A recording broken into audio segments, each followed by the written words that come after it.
రూపా నీ ప్రేమ మకరంద మాధురిలో నా హృదయ సీమ పులకించే జేసువా నీ గీతం నీ పాడనా.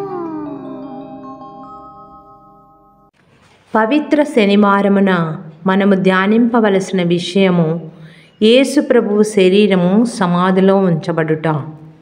యోహాను సువార్త నుండి నిన్నటి దినమైన పవిత్ర శుక్రవారం రోజున మనము యేసు ప్రభువు పాటలను మరణమును గురించి వాక్యపఠనము గావించాము మరియు ధ్యానించాము. శిలువ మార్గమును కూడా మనము భక్తితో పురవీధుల గుండా వెళ్ళి ప్రార్థించుకున్నాము. అలనాడు శిలువ వేయబడిన ప్రభువు యొక్క జ్ఞాపకార్థముగా మనము శిలువ ముద్దు కూడా చేసి ఆ శిలువధారి అయిన క్రీస్తును ధ్యానించి ఉన్నాం. యోహాను సువార్త 19వ అధ్యాయము 40 నుండి 42 వచనములు యేసు భూస్థాపనమును గురించి వివరిస్తున్నాయి. యేసు ప్రభువును శిలువ నుండి దించి సమాధిలో క్రమపరిచిరి. ఈరోజు మనము సమాధిలో ఉంచబడిన యేసు ప్రభువు గాయములతో విరూపమైన రక్తసిక్తమైన శరీరమును సమాధిలో ఉంచబడిన గురించి ధ్యానిస్తున్నాం.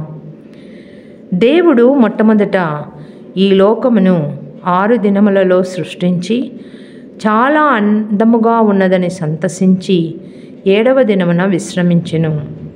ఆ దేవుడే మానవులు చేసిన పాపములకు తన దివ్య శరీరమును పాప పరిహార బలిగా అర్పించి ఈ దినమున బాధతో నెత్తు రోడుతూ భూస్థాపనము చేయబడి విశ్రమించుచున్నాడు. కథోలిక శ్రీసభలో ఈ దినమునకు ప్రత్యేక ప్రాధాన్యత కలదు. పవిత్ర శనివారమున ఎక్కడా కూడా పూజా బలి అర్పింపబడదు. ఎందుకనా? మరణించిన మన యేసు ప్రభుని మన హృదయాంతరంగములలో నిలుపుకొని మన జీవితాలలో సంభవించిన బాధలను, కష్టాలను, అవమానాలను, నిష్ఠూరాలను మననం చేసుకుంటూ యేసు ప్రభు భూస్థాపనం చేసినట్ల మన గడిచిపోయిన జీవితాలలో సంభవించిన ప్రతి బాధాకరమైన సంఘటనలను యేసు ప్రభువు ఏ విధముగా తండ్రి చేతిలో తన ఆత్మను అప్పగించాడో అదే విధముగా మనము కూడా మన జీవితాలలో సంభవించిన ప్రతి ఒక్క బాధను, ప్రతి ఒక్క సంఘటనను మనము ఈరోజు ఆయనతో పాటి ఈ యొక్క సమాధిలో ఉంచబడినట్లుగా మనము కూడా మన యొక్క ప్రతి ఒక్క విషయాన్ని ఆ దేవునికి అప్పగించాలి.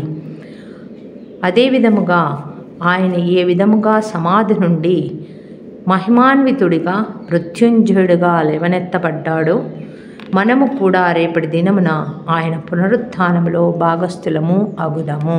ఆమెన్.